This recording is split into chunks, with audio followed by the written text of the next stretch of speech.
বিএনপিকে নিয়ে কটাক্ষ করে কথা বলতে চান। আরে নির্বাচনে বিএনপি ক্ষমতা যাবে না তো কারা যাবে? কে যাবে?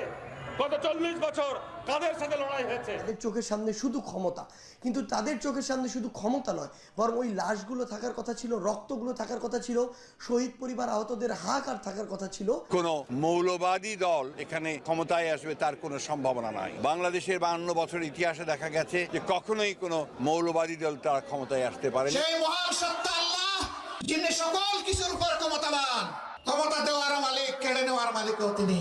ইজ্জত দেন তিনি, আবার বেইজ্জত করেন তিনি। কারণ লাল চোখের দিকে আর আমরা তাকাবো না, এবং আমাদের দিকে কেউ লাল চোখ তুলে তাকাক সেটা আমরা বরদাস্ত করবো না। রাষ্ট্র তার ওই জালিম চোখ উপড়ে ফেলবে ওই রকম যদি তাকায়। আমরা তিনটির হাত থেকে মুক্ত হয়েছি অন্য কোনো জায়গায় বন্দী হওয়ার জন্য না।